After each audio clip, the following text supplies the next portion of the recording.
전쟁이 시작된 지 4년 만에 평범한 러시아인들이 크렘린이 25년간 막아온 일을 하기 시작했습니다. 그들은 카메라 앞에서 자신의 진짜 이름을 밝히며 블라디미르 푸틴에게 공개적으로 의문을 제기하고 있습니다. 그들은 그의 결정, 그의 부패, 심지어 그의 내연녀들까지도 의문시하고 있습니다. 그것만으로도 충분히 나쁜데 젤렌스키는 푸틴이 감당할 준비가 안 된 경고까지 했습니다. 그리고 그것은 사실 경고가 아니라 약속입니다. 새로운 인터뷰에서 젤렌스키는 몇 주 안에 매일 수천 대의 우크라이나 드론이 모스크바로 날아들 것이라고 말했습니다. 현재 모스크바는 일주일에 한 번 정도 수백 대의 드론 공격을 받고 있지만 매일 수천 대의 드론이 공격한다면 이 전쟁은 푸틴이 준비하지 못한 강도로 치닫게 될 것입니다. 그래서 이번 영상에서는 지금 러시아 전역에서 벌어지고 있는 두려움이 무너지는 구체적인 모습을 여러분께 설명해드리고자 합니다. 그리고 수백만 명의 팔로워를 가진 인플루언서가 공개적으로 푸틴에게 자신은 그를 두려워하지 않는다고 말한 이야기도 다루겠습니다. 그리고 이번 전쟁에서 가장 흥미로운 뉴스 중 하나도 있습니다. 한 러시아 정치인이 생방송 중 이성을 잃은 장면인데 그는 왜 전선에 나가지 않느냐는 질문을 받았습니다. 그리고 우리는 전에 본 적 없는 멘붕 장면을 목격했습니다. 하지만 먼저 평범한 러시아 남성들이 4년 전만 해도 절대 하지 않았던 일을 하는 모습부터 시작해 보겠습니다. 무슨 말인지 아시겠죠? 제 이름은 쌤입니다. 여러분은 비즈니스 베이식스를 시청하고 계십니다. 가장 큰 이야기부터 시작해보죠. 여러분도 아시겠지만 푸틴의 권력에 대한 가장 큰 위협은 제재도 이 전쟁도 아닙니다. 그것은 바로 러시아 국민들이 그를 두려워하지 않는 것입니다. 이건 우리가 오랫동안 이야기해왔던 부분이죠. 그런데 어떻게 됐을까요? 이제 그 일이 실제로 일어나기 시작했습니다. 이제 러시아 국민들이 공개적으로 푸틴을 직접 비판하고 있습니다. 그동안은 정치인들을 비판하거나 어쩌면 군대를 비판하기도 했지만 푸틴 본인을 직접 언급하지는 않았습니다. 하지만 이제는 그의 부패를 지적하고 그의 정치적 결정을 비판하며 그의 사생활까지도 문제 삼고 있습니다. 그의 내연녀들과 딸들에 대해서도 의문을 제기하고 있습니다. 한번 보시죠. 여기 영상이 있습니다. 블라디미르스 블라디미로비치 안녕하세요. 블라디미르 블라디미로비치 안녕하세요. 있잖아요. 블라디미르 블라디미로비치, 제가 비밀 하나 알려드릴게요. 이 근처에 실제로 휘발유가 있는 주유소가 있어요. 믿어지시나요? 유일한 문제는 줄이 있다는 점이에요. 몇 시간은 기다려야 해요. 위치를 보내줄 수 있지만 비밀로 해주세요. 안 그러면 줄이 몇 킬로미터는 더 길어질 거예요. 말해주세요. 블라디미르 블라디미로비치, 어떻게 미사일과 드론이 러시아 영토를 자유롭게 날아다니며 정유소와 연료 저장 시설을 파괴할 수 있는 거죠? 정유소와 저장소를 파괴하는. 무슨 일이 있었던 거죠? 25년이 지났는데도 제대로 된 방공망을 구축하지 않은 건가요? S300, S400, S500 같은 것들은 다 어디에 있는 거죠? 터키랑 다른 나라에 다 판 건가요? 그렇죠. 더 중요한데 돈을 써야 했으니까요. 감옥, 궁전, 요트 같은데요. 볼로디아가 또 새 요트를 어떻게 사겠어요? 저도 하나 필요해요. 돈은 다 어디로 갔어요, 보바? 당신은 모든 걸 훔쳤지만 나라를 지키는 건 잊었군요. 그리고 그들은 기도 못 챙겼어요. 어떻게 그런 일이? 그럼 이제 우리는 어떻게 해야 하죠? 밤에는 주유소에서 기다리고 낮에는 일터에서 보내야 하나요? 낮에 일하는 것도 가능해요.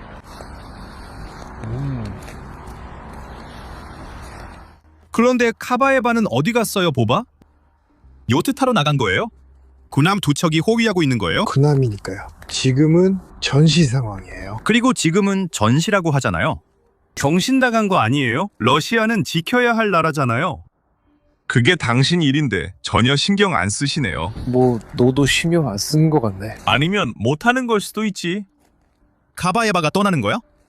아니면 그냥 또 다른 핸드백을 가지러 간 거야? 보바. 보바, 뭐 나머지는 알잖아. 그래, 네가 이해했네.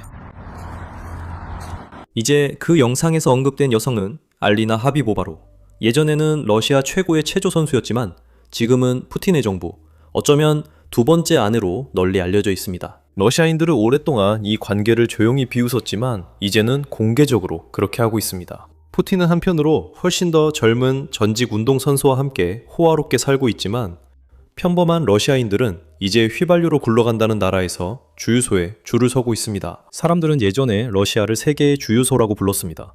그런데 이제 휘발유가 없으니 대중이 푸틴을 보는 시각이 정말 달라졌습니다.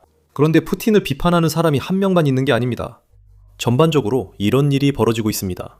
이런 비판에 동참하는 공개적으로 목소리를 내는 인물들의 흐름가 형성되고 있습니다.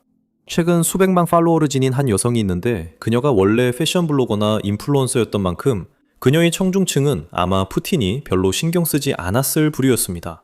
그녀는 이제 푸틴의 국정 운영 방식 때문에 푸틴을 두려워하지 않는다고 공개적으로 말하기 시작했습니다. 그녀는 인터넷도 없고 휘발유도 없고 텔레그램 같은 메신저 서비스도 이용할 수 없는 나라에서 살고 싶지 않다고 말했습니다. 이 영상을 보여드리기 전에 남자들이 잘 다루지 않는 생태계에 대해 이야기하고 싶습니다. 저도 잘 모르기 때문입니다.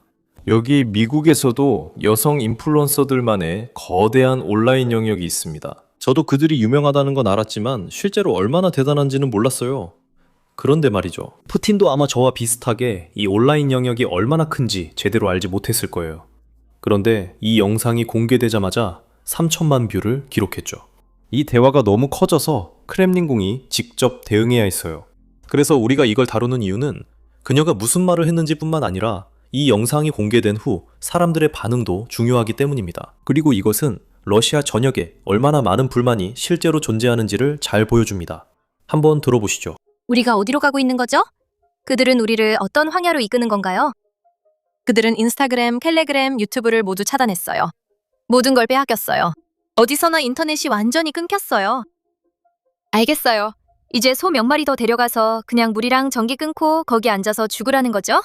이게 어디로 가는 건지 모르겠어요. 이해해요. 어떤 조치는 보안상 꼭 필요하다는 것도 알아요.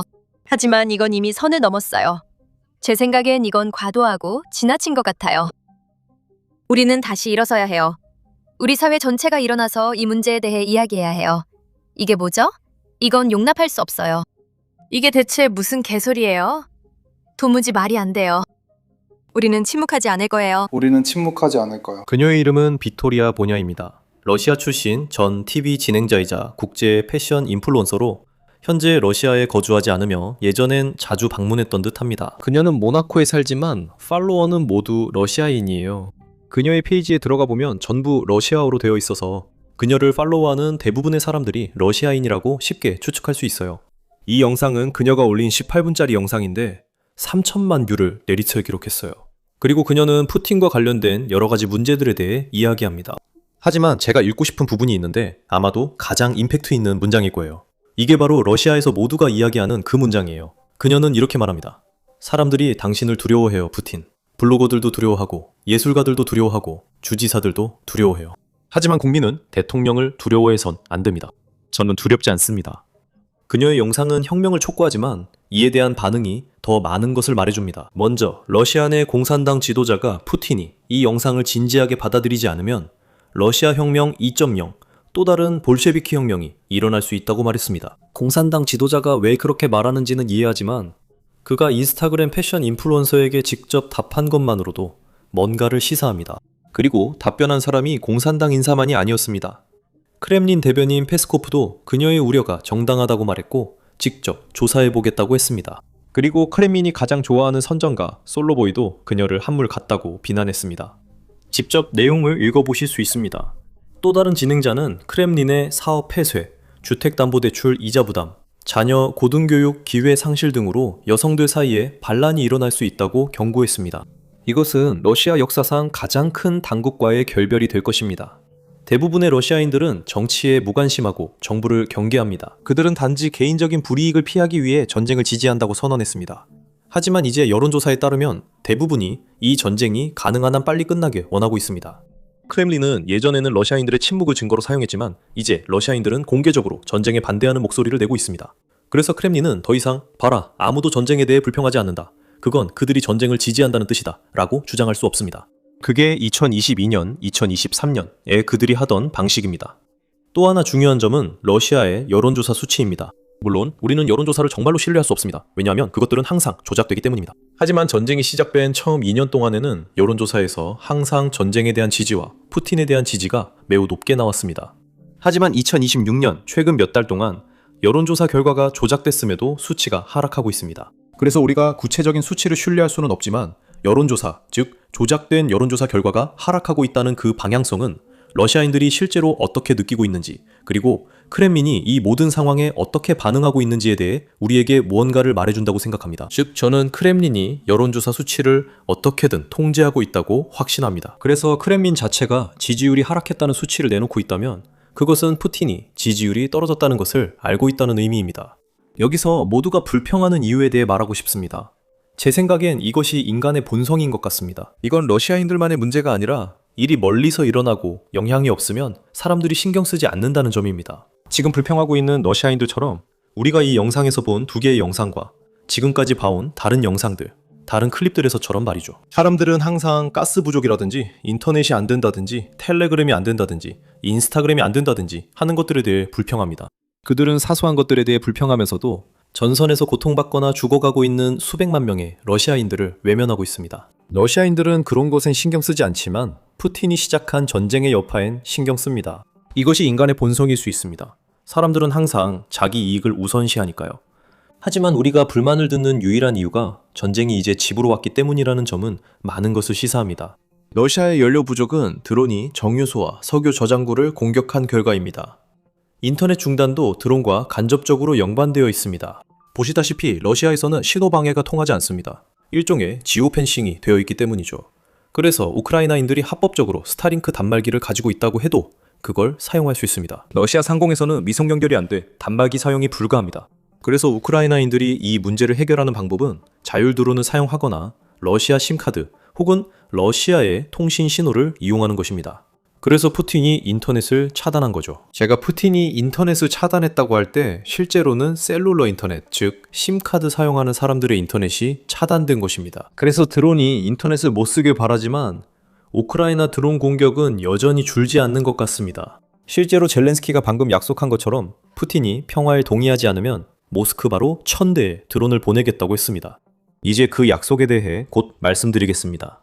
하지만 먼저 푸틴이 주장해온 핵심 영토에서 벌어지는 일을 먼저 다뤄야 합니다. 지금 부유한 러시아인들이 집과 짐을 챙겨 크림반도를 떠나고 있습니다.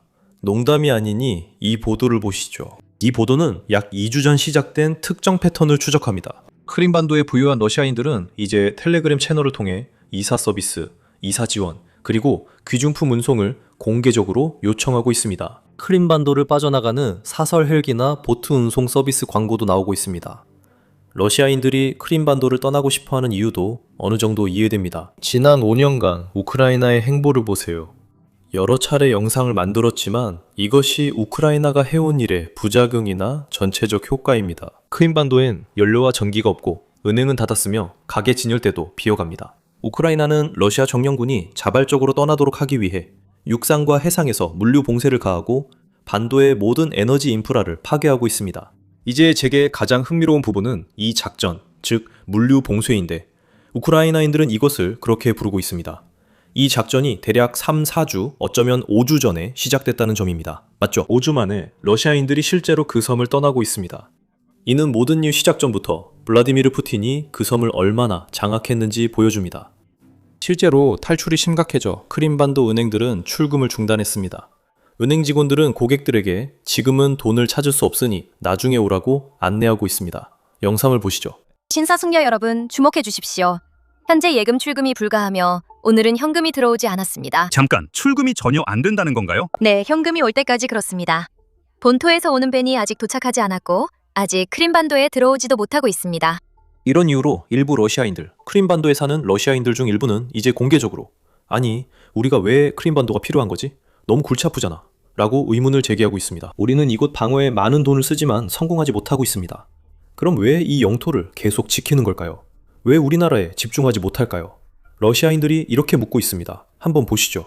러시아인들은 주유소에서 무슨 이야기를 할까요? 아시다시피 러시아에서는 모든 시위가 금지되어 있습니다. 심지어 1인 시위조차 금지되어 있습니다. 하지만 휘발유 상황이 이렇게 자발적인 집회로 변해버렸습니다. 유일한 집회입니다. 사람들은 어쩔 수 없이 줄에 서며 자연스럽게 흥미로운 주제로 이야기합니다. 줄에서 무슨 얘기를 하는지 아세요? 사람들은 이렇게 말합니다. 도대체 우리가 크림반도를 왜 필요로 하지? 우리에겐 당신네 크림반도가 필요해요. 우리가 왜 문제만 일으키는 우크라이나인이 필요한가요? 저는 그들의 말을 직접 인용한 겁니다. 어제 제가 크림반도의 줄과 에너지 위기에 대해 글을 올린 후 약 30명이 저에게 개인적으로 메시지를 보냈습니다. 그들은 당국에 분노하며 이런 대화가 더 자주 일어나고 있습니다. 그리고 이렇게 씁니다. 그들은 권력에 분노하고 있고 이런 주제들이 계속해서 거론되고 논의되고 있습니다. 이런 주제들이 계속해서 거론되고 논의되고 있습니다. 이것이 끝의 시작입니다. 러시아인 여러분. 끝이 가까워졌습니다. 러시아인 여러분. 이제 이 모든 것이 올해 러시아에서 나온 최고의 인터뷰 장면으로 우리를 이끕니다. 이 영상은 러시아 국가도마 의원의 인터뷰 장면입니다. 그는 현직 러시아 국회의원이고 재선에 도전하고 있어서 선거운동 기간 중입니다. 그는 다른 정치인들처럼 여러 곳을 돌며 선거운동 중입니다. 이 인터뷰는 그 선거운동의 일환으로 그는 시민들이 보낸 질문을 인터뷰어가 대신 묻는 공개 질의응답을 하고 있습니다.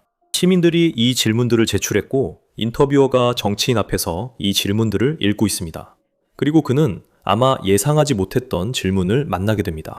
질문은 이렇습니다. 이 전쟁을 그렇게 지지한다면 왜 직접 전선에서 싸우지 않습니까? 왜 당신은 여기 모스크바의 호화로운 궁전이든 호텔방이든 그렇게 보이는 곳에 앉아 있습니까? 왜 당신이 믿는 것을 위해 전선에 나가 싸우지 않습니까? 다시 말하지만 이건 전혀 터무니없는 질문이 아닙니다. 이것은 전쟁 중인 정치인들이 항상 마주하는 아주 당연한 질문입니다. 하지만 반응을 보면 이 사람은 이 질문에 전혀 준비가 안 된 것 같습니다. 그리고 사실 오늘 밈 코너 대신 이 인터뷰를 소개하는 건데 그만큼 이 인터뷰가 정말 대단합니다. 그러니까 항상 그렇듯이 재미있게 보셨다면 아래 구독 버튼을 눌러주세요. 이미 구독하셨다면 좋아요 버튼만 눌러주시면 됩니다. 자, 그 영상입니다. 사실 그는 무슨 목적인지 말하지 않습니다. 그렇다면 오늘 모스크바에서 생명이 중요하지 않다고 모두에게 단결을 촉구하는 주드주로블려프 의원은 왜 있는 걸까요? 등산 때문입니다. 그건 정말 모욕적입니다. 왜냐하면 저는 지금 모스크바에 있기 때문입니다. 오직 선거가 시작되기 때문에 모스크바에 있는 겁니다. 그게 제가 모스크바에 있는 유일한 이유입니다. 하지만 사실 저는 2014년부터 그곳에 있었습니다. 이미 처음에 말했듯이 피아트나슈카 부대에서 당신은 특별 군사작전 참가자입니까? 아니요, 저는 참가자가 아닙니다. 어떻게 SMO 참가자가 아닐 수 있죠? 종이 한 장이 필요합니까? 젠장, 신분증이 필요합니까? 아니면 실제 참여가 필요합니까? 피아트나슈카에 가서 제가 거기서 뭘 하는지 물어보세요. 모두들 잘 들으세요. 아니 잠깐만요. 나는 국가 훈장 하나도 없습니다. 단 하나도요. 전선에 가서 주드로블려프가 어디 있는지 물어보세요. 가서 물어보세요. 뭘 이해합니까? 신분증이 필요합니까? 그 젠장 신분증이나 엉덩이에 쑤셔 넣으세요. 알겠어요? 그러니까 나한테 뭐 하라고 해놓고 정작 본인은 안 한다는 식으로 나한테 시비 걸지 마세요. 2014년에 내가 제일 먼저 거기 있었어요. 이 자식들아. 너희 중 아무도 거기 없었잖아. 아무도 없었어. 자카르첸코 취임식에도 나 혼자만 있었어요. 그런데 나한테 작은 서류나 보여달라고 하네요. 난 그런 거 좆도 필요 없어요. 왜냐하면 너희는 모든 의원들이 허가 없이는 거기에 참여하는 것이 금지되어 있다는 걸 이해하지 못했으니까. 하지만 말로노프는 참여하고 있어. 내가 다시 한번 말하지만 거기엔 영웅들이 정말 많아. 봐, 제발. 나는 그가 어디에 참전했는지 몰라. 나는 내가 어디에 참전했는지 알아. 그리고 거기서 죽은 동료들도 있어. 그리고 내가 거기서 죽지 않은 건 그들 뒤에 숨어 있었기 때문이 아니야. 그리고 솔직히 말해서 난 신경도 안 써. 네가 모스크바에 앉아서 나한테 어디 있어야 하고 어디 있으면 안 되는지 말하는 거 잘못 건 거야. 여기서 너랑 인터뷰 녹음할 필요도 없어. 꺼져. 네가 직접 가, 바샤. 나는 내가 직접 갈 거야. 근데 너희 혹시 뒤에 상패 같은 거 봤어? 유튜브는 러시아에서 사실상 금지됐잖아. 공식적으로 금지된 건 아니지만 예를 들어 러시아 와이파이나 러시아 인터넷, 러시아 이동통신망을 쓰면 만약 그걸 쓸 수 있다 해도 유튜브 사이트를 실제로 접속할 수는 없어. 너무 느려서 아무도 쓰지 않아. 그래도 VPN으로 유튜브 접속은 가능해. 그래서 러시아에서 이 영상을 보는 사람도 있을 거야. 하지만 비공식적으로는 VPN이 없거나 VPN 사용법을 모르는 사람들은 그 사이트에 접속할 수 없기 때문에 사실상 그 웹사이트는 금지된 거나 마찬가지야. 러시아엔 여전히 유튜브 3패를 자랑하는 이들이 있어. 하지만 다시 본론으로 돌아가서 푸틴이 더 이상 즉흥 인터뷰를 잘 하지 않는 이유가 어느 정도 이해가 돼. 이미 나이가 좀 들어가는 푸틴에게 이런 일이 일어난다고 상상해봐. 그리고 이제는 그가 공개적으로 읽거나 말하는 모든 것이 항상 대본에 따라 이루어지는 것 같아. 인터뷰에서도 마찬가지야. 잘 보면 그는 절대 인터뷰어를 직접 바라보지 않아. 항상 옆을 보고 있지. 다시 말하지만 우리가 거기에 뭐가 있는지 모르지만 만약 네가 내기를 한다면 그는 대답할 때 대본이나 프롬프터를 읽고 있을 거라고 걸겠어. 그러니까 누군가가 그에게 답변을 문자 그대로 주고 그는 그걸 읽고 있는 거야. 그리고 이런 경우조차도 정말 드물어. 그는 평소 연설 때는 종이를 보고 읽지만 이는 많은 정치인들이 그러니 이해돼. 하지만 푸틴은 인터뷰는 거의 안 하는 것 같아. 아무튼 다시 모스크바로 돌아가 보자. 도시의 공포 분위기는 내가 본 것 중 가장 심해. 경찰들은 아주 작은 불만의 징후만 보여도 단속을 하고 있어. 그리고 다음 이야기는 아무리 강조해도 지나치지 않아. 여러분, 코로나 때나 코로나 봉쇄 이후에 중국에서 시위가 있었던 거 기억나죠? 중국 경찰들이 그냥 하얀 종이만 들고 있어도 사람들을 체포했었잖아요. 왜냐하면 경찰들이 야, 네가 무슨 말을 하려는지 우리는 다 알아. 그리고 그건 중국에서 말할 수 없어. 이런 식이었거든. 그래서 그냥 하얀 종이만 들고 있어도 체포당했지. 종이에 아무것도 안 적혀 있었는데도 말이야. 그냥 빈 종이였어. 이제 모스크바도 같은 수준인 것 같아. 화면 영상을 잘 보면 내가 무슨 일인지 설명해 줄게. 이 영상은 러시아의 한 10대 청소년, 이 그냥 인도에 서서 지나가는 경찰 밴을 향해 손을 흔들고 있는 장면이야. 곧 벌어질 일을 보면 저게 경찰 밴임을 알 수 있어. 내 생각엔 그는 아무 말 없이 손만 흔들며 인사한 것 같아. 아마 친절하게 보이려 했던 것 같아. 아마도 그게 부정적인 의미는 아니었을 거야. 하지만 그 다음에 무슨 일이 일어나는지 봐. 완전히 장비를 갖춘 경찰관이 달려나와서 그를 넘어뜨리고 체포해. 그저 손을 흔들며 작별 인사를 했다는 이유만으로 말이야. 이게 과잉 반응이 아니면 도대체 뭐가 과잉 반응이겠어. 그리고 여기서 중요한 점을 기억해야 해. 모스크바는 러시아뿐만 아니라 유럽에서 가장 큰 도시야. 그곳 한 도시에 1,300만, 1,600만 명이 산다고 알고 있어. 이런 환경에서 그들은 살아가야 해. 이제 푸틴이 자신이 시작한 전쟁을 끝내고 싶어 하지 않아서 1,000대의 드론이 도시에 들어오기 시작한다고 상상해봐. 그게 바로 젤렌스키가 약속하고 있는 거야.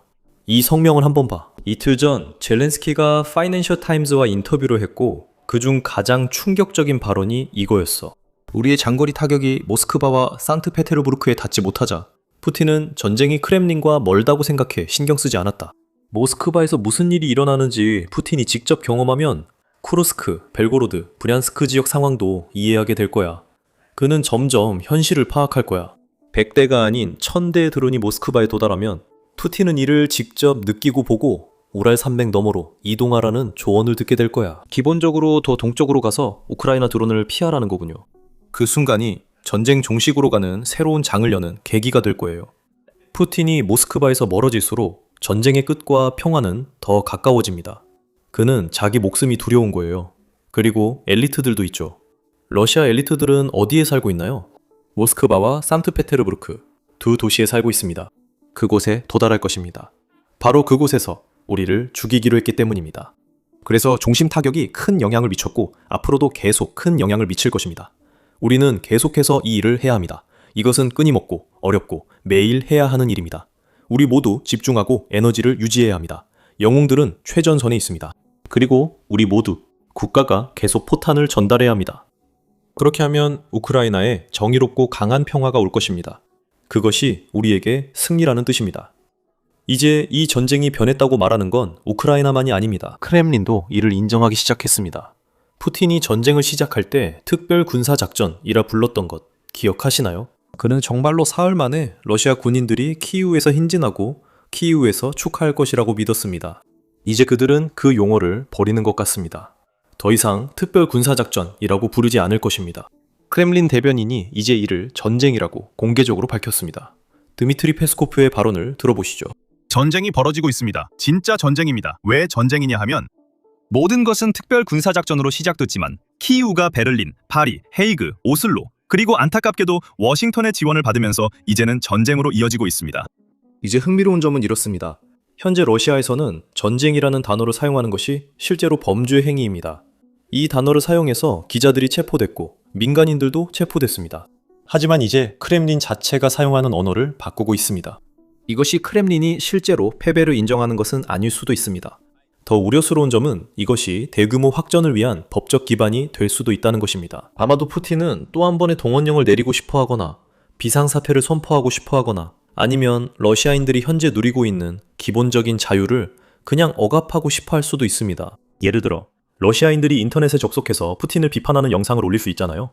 그런데 이런 것들이 푸틴에게 영향을 주고 있는 것 같고 이번 조치가 그가 더 강하게 탄압하는 방식일 수도 있다고 느껴집니다. 푸틴이 이것이 서방과의 전쟁이라고 말함으로써 러시아인들이 이전에 경험했던 것보다 훨씬 더 강력한 통제에 대비하도록 준비시키려는 것입니다. 지금 모스크바에서도 연료 위기가 공개적으로 논의되고 있습니다. 수도임에도 러시아가 시민들에게 필요한 물자를 제공하지 못하고 있습니다. 이 여성의 말을 들어보세요. 모스크바에 휘발유가 없다는 사실을 얘기해 봅시다. 실제로 그렇습니다. 제가 모스크바 순환도로를 운전하며 15곳 넘는 주유소를 봤지만 어디에도 95옥탄과 휘발유가 없었습니다. 저는 1시간이나 줄 서서 예전보다 2배 비싼 휘발유를 샀어요. 방금 27리터에 2,700을 냈고 이 정도 상황은 처음이에요. 이제 휘발유가 하나도 없어요. 1시간 운전했는데 휘발유를 못 찾았어요. 여기서 질문이 있습니다. 집 근처에서 1시간 넘게 줄 서서라도 당신들이 좋아하는 비싼 95 휘발유를 넣을 수 있는 주유소를 찾을 수 있을까요? 감사합니다. 참고로 여기서 중요한 점은 지금 모스크바 휘발유 가격이 미국보다 더 비싸졌다는 겁니다. 그리고 물론 미국 시민과 러시아 시민 사이의 1인당 GDP나 1인당 소득 차이에 대해서는 굳이 말씀드리지 않아도 되겠죠. 또한 러시아에서는 휘발유 구하기가 매우 어렵습니다. 이제 실제로 일어나고 있는 일을 보도하는 대신에 러시아 뉴스 채널들이 하는 일이 바로 이겁니다. 그들은 기본적으로 사람들에게 내가 젊었을 때는 말이야 라고 말하고 있습니다. 러시아 텔레비전 앵커들이 이렇게 말하고 있는 거죠. 그들은 시청자들에게 우리 때는 식량 배급도 받고 먹을 것도 부족했어. 지금은 휘발유만 부족하니 그냥 익숙해져라 라고 말합니다. 이런 일이 러시아 최대 채널 중 하나에서 일어납니다. 보세요. 휘발유가 없다고요? 저와 제 세대는 음식이 배급표로 나눠지던 시절을 기억해요. 기억 안 나요? 왜요? 크라스노다르 제 도시에는 1992년에 배급표가 있었고 우리는 그걸 오려서 들고 갔어요. 저는 12살 때 직접 양동이를 들고 다녔어요. 그리고 그보다 더 어렸을 때는 물을 들어 다녔어요. 코카콜라나 다른 음료가 아니라 오직 물을 들어 다녔어요. 물이 없어서 몇 블럭 떨어진 곳에서 큰 물통 트럭이 오면 깡통이나 양동이를 들고 가서 물을 받아와야 했어요. 이건 크라스노다르 중심에서 있었던 일로 시골에서 멍이를 맨 게 아니었어요. 정말로 있었던 일이에요. 우리는 다 기억해요. 지어낸 게 아니에요. 하지만 우리는 그걸 이겨냈잖아요. 그렇죠? 네, 맞아요. 그리고 이것도 이겨낼 거예요. 그건 의심하지 않아요. 그들은 우리가 1917년처럼 뛰쳐나가서 차르를 타도하고 우리가 한 짓에 심지어 그들, 영국인들조차도 경악할 만큼 엉망진창을 만들길 바라고 이런 짓을 하는 거예요. 지금은 그런 시대가 아니라고 생각해요. 그러니까 모두에게 부탁드려요. 침착하세요. 침착하세요. 네, 힘들어요. 네, 정말 힘들어요. 정말 힘들어요. 그런데 이 사람은 전쟁 초기에 우크라이나인들에게 러시아 군인들이 당신 집 앞을 행진할 때 환영할 준비를 하라고 말하던 바로 그 여자입니다. 이제 그녀는 러시아인들에게 진정하고 고통을 참으라고 말합니다. 그런 일이 벌어지고 있습니다. 저는 이것이 러시아인들에게 이 전쟁이 어떻게 흘러가고 있는지, 그들이 기대했던 것과 실제로 어떻게 진행되고 있는지를 완벽하게 보여주는 그림이라고 생각합니다. 이번 주 멤버 전용 콘텐츠에서 전직 네이비실 척파가 최전선 상황을 다시 분석합니다. 여러분도 아시다시피 그의 분석은 베이식스 인사이더 멤버들에게만 독점적으로 제공됩니다. 전체 분석과 멤버 전용 콘텐츠를 모두 보려면 아래 가입 버튼을 클릭하거나 basic인사이더.com에서 지금 멤버가 되세요. 여러분의 응원이 저희를 계속 움직이게 하고 이런 독립적인 보도를 이어갈 수 있게 해줍니다. 저희를 응원해주시는 모든 분들께 진심으로 감사드립니다. 자, 이제 배틀필드 브레이크다운입니다. 한번 보시죠. 마지막으로 아까 잠깐 언급하셨지만 제가 CNN에서 가져온 클립이 하나 있습니다. 북한 미사일 분해 내용입니다. 그걸 보는 건 정말 끔찍합니다. 그리고 통계를 보면 러시아의 정밀 타격 탄약의 95%가 저소년이 있던 집과 같은 주택을 목표로 하고 있습니다. 그들은 민간 표적을 우선적으로 노립니다. 그리고 지금 우리가 보고 있는 것은 KN-23 단거리 탄도미사일의 일부인 미국에서 제조된 회로기판입니다. 이스칸데르를 포함해서 러시아 무기의 핵심적인 서방 부품이 수십 개나 있습니다. 오레슈닉 중거리 탄도미사일에도 이런 동일한 회로기판이 들어있다고 봐도 무방할 겁니다.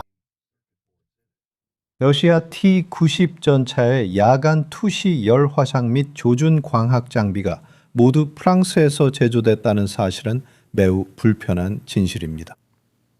이런 부품들, 이런 서방 부품들에 대해 제재가 효과를 내긴 하지만 분명히 완전히 막히진 않는다는 겁니다. 하지만 러시아, 중국, 그리고 북한은 이런 회로기판을 밀수입하는데 절대적으로 의존하고 있습니다. 왜냐하면 그들 스스로는 이런 것들을 제조할 수 없기 때문입니다. 그래서 그런 영상을 보는 건 정말 힘든 일입니다. 또한 우리 청취자들에게 그런 일이 우크라이나에서 거의 매일 일어난다는 점을 상기시키고 싶습니다.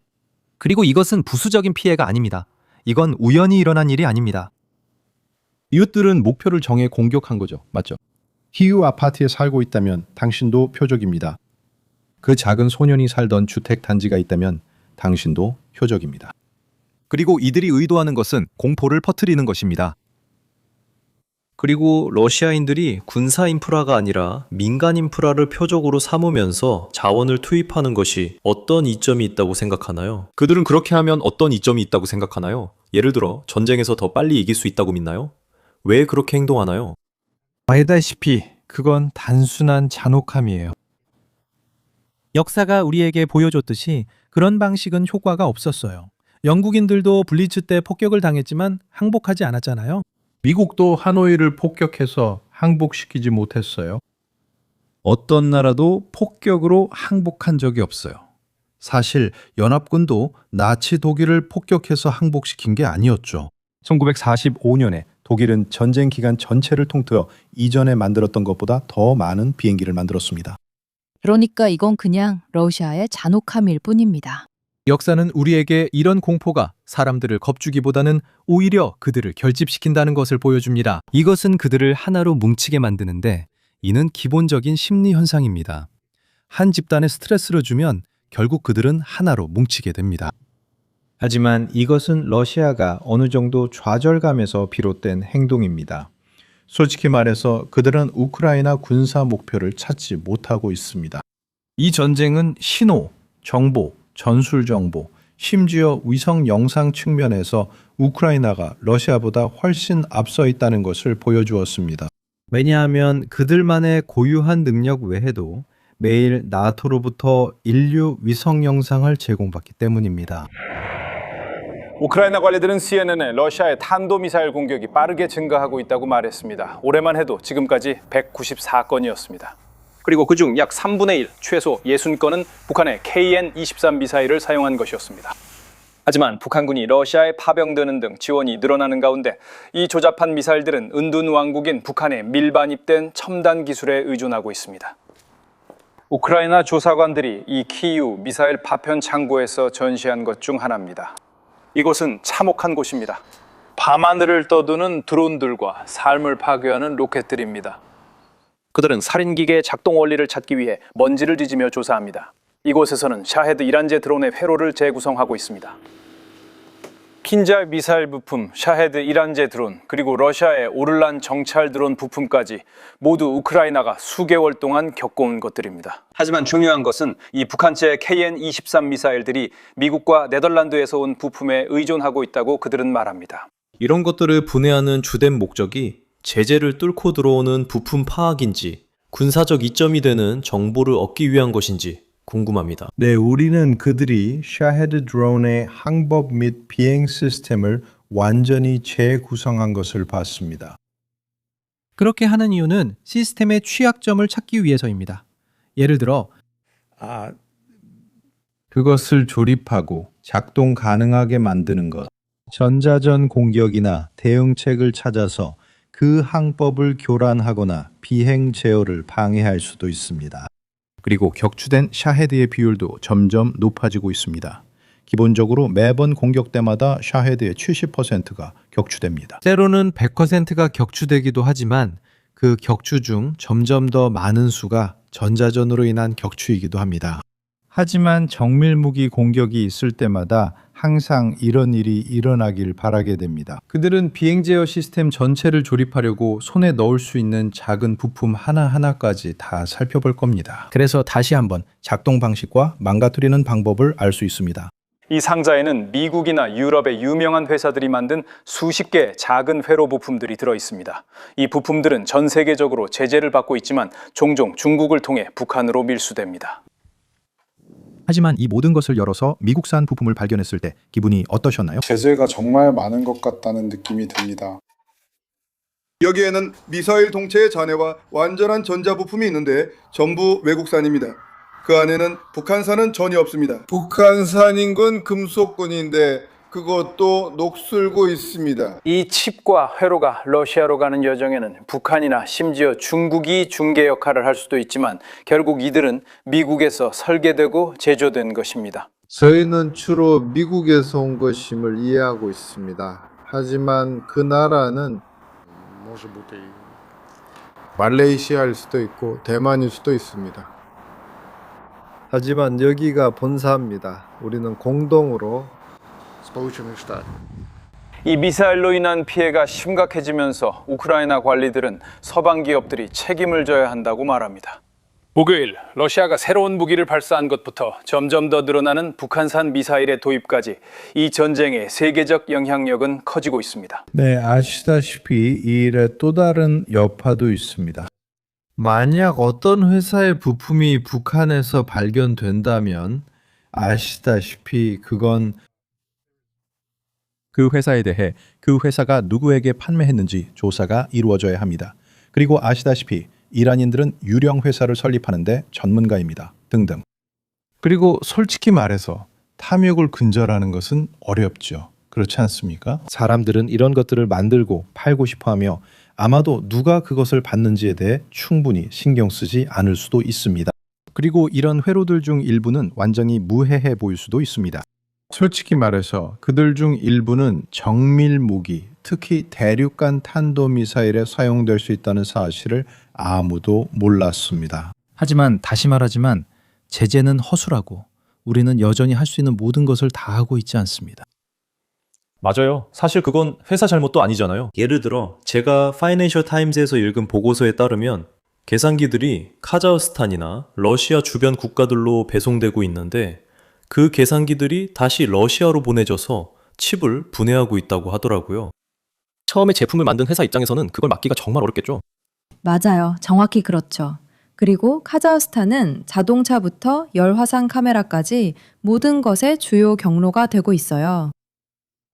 말 그대로 뭐든지요. 전장에서 쓸 수 있는 모든 것들이죠. 그러니까 다시 말해서 만약 당신이 카자흐스탄에 물건을 판다면 그게 어디로 가게 될지 알아야 한다고 생각합니다.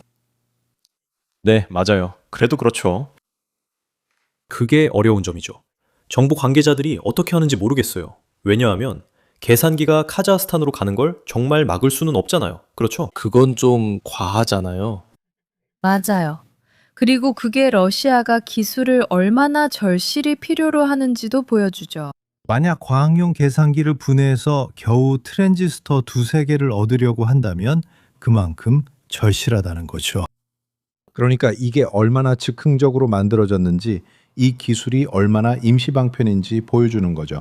그리고 다시 한번 푸틴이 나와서 가슴을 두드리며 나는 초강력 무기가 있다고 말할 때 그 무기 중 일부에는 계산기 부품이 들어있다는 걸 기억해야 합니다. 그러니까 오시레니크가 저를 감탄하게 하냐고요? 아니요. 전혀 그렇지 않습니다. 러시아 정부가 MIRV를 도시 위에 떨어뜨리는 그런 무모함이 저를 놀라게 하냐고요? 네, 저도 그 점은 주목했습니다.